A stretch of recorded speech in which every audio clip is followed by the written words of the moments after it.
I'm going to talk to you about intuition. Intuition is actually a small thing, but it's everything. You know, a lot of people don't trust their intuition, and intuition is one of those things that is something that's developed and nurtured, but it's our inner GPS, and it's a system within us that's always working, even when we're sleeping. And opening the third eye is a part of the process, a window into the world of the non-physical. And so the work I do with people is focused mostly on the clairvoyance. But the foundation of developing our intuition is having a sense of clarity and having our energetic system, the chakra system, all working in harmony. And when that happens, that's when our natural spiritual abilities open up, can blossom. So today I'm going to talk to you about the 7 key elements in developing or awakening your third eye, opening your intuition. The first thing is being able to meditate regularly. Right out of the gate, whenever I start working with somebody, we work with what I call the quantum tools.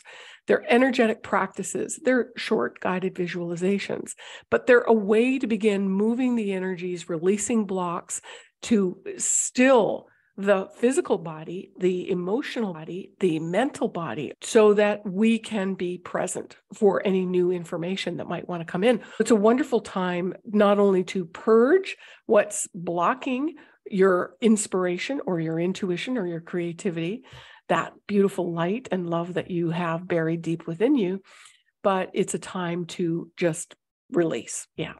That leads to the second thing that is important in developing your intuition and your third eye. Opening that is letting go. You know, a big part of who we are is as a magnet. We are energetic beings, and unknowingly we're absorbing energies every minute of our day and night. And we've got old habits, we've got family patterns, we've got ancestral patterns, we've got other people's belief systems, we've been indoctrinated in our school systems, our religious practices, but these are aspects to who we think we are, and all of those can limit our actual spiritual aptitude. So we want to clear away those blocks. Being able to let go is key, and part of the meditation practice is developing and creating a safe way to let that go. Your light won't shine unless you have a way to feel safe in letting go and releasing those hidden blocks, the unconscious things that you've tucked away, you've forgotten about them. The third tip I can give you in developing and opening your third eye and awakening your intuition is to get clear. Our lives are so busy. We're running around, we're analyzing, we've got our lists, our calendars are full nonstop. There's all kinds of energies trying to get our attention, bombarding us. I don't know about your email, but I get a gazillion emails. And somehow, even if you unsubscribe, they still reach you.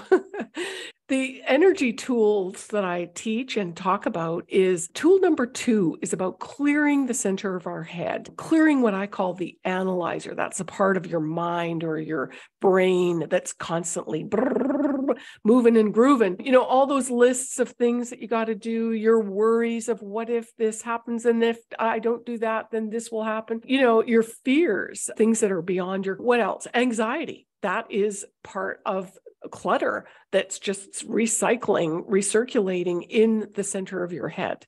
That's that center space that I talk about where we have clear vision, and that is the seat of our third eye. The fourth thing that you need to do in awakening your intuition and opening your eye is to learn how to be present. You know what? There's a constant barrage of energetics flowing in, energy that's derailing you, confusing you, creating fuzzy thinking, and it's derailing you from being present with who you are. And all of this is communicating with your intuition. So we want to release the foreign energies, and in doing releasing of foreign energies, whether they're your energies or their past patterns or blocks, in that whole process, you become more present. You become aware. You're in the moment. The fifth tip that I'm going to give you in awakening your intuition is asking questions.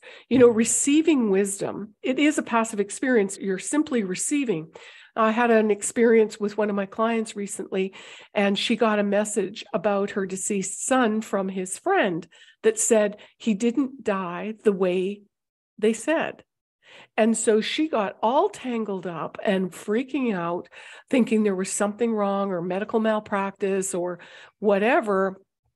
When she got quiet and she tapped into her son, he explained, he didn't die, he's alive. But the person receiving the information misinterpreted it. So we need to ask the questions. Is that what he was saying, that he didn't die the way she thought? Or was it that he didn't die? So I think that's important when we're trying to get the answer. You can also get clear by writing in a journal. That can help. Again, that's a process of releasing energies and trying to interpret the signals, let's say, of your dream or of messages or signs that you're receiving along the way. If you keep seeing ravens and they're squawking at you, maybe there's something that you need to pay attention to. The sixth point is listen, being able to listen and get quiet. Just as I say that, there's a great big raven that's circling outside my window. I just love that.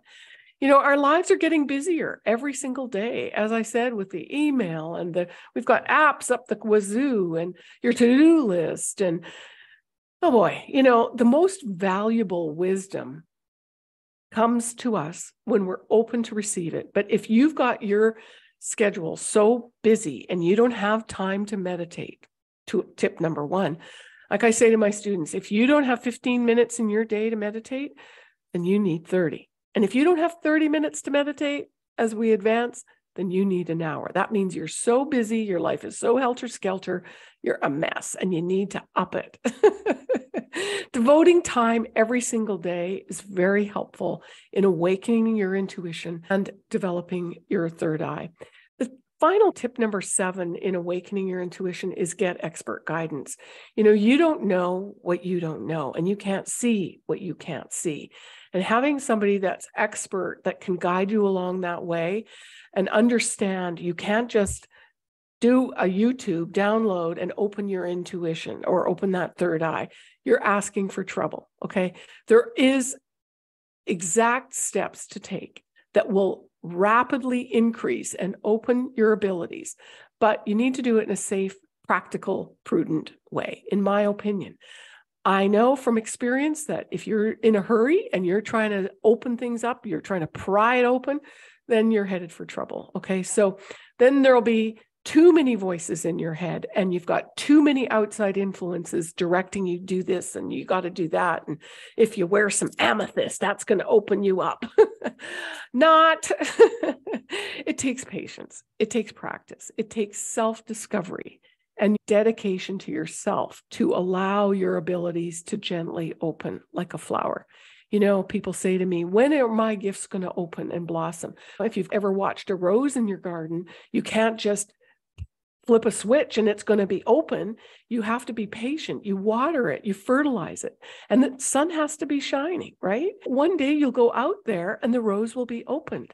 And it's like that with our intuition, right? If you give it the nurturing, if you give it the right environment, it will blossom beyond your imagination. The beauty, the richness of your intuition and the gifts that you have is beyond measure. So I really applaud you for all the steps that you're taking in awakening your intuition. If you'd like to learn more about expanding your third eye and trusting it and using it for your business, for your health, for your wealth and relationships, it's so incredibly practical. It's not about reading minds. So, I'd like to take people on that journey of discovering more of who they are. That's what I do. There's some links in the description. Go ahead and get started. If nothing else, start with that Stress Buster link and you can be more clear and invite your beautiful gifts to open like that rose. thanks so much for being here. YouTube likes positive vibes too, right? I know you do. So give this video a thumbs up if it resonates with you, share it, and leave a comment, because that gives me double vibes, good vibes. And I love to interact with you. If you have any questions, leave them in the comments below, and I'll be happy to answer those.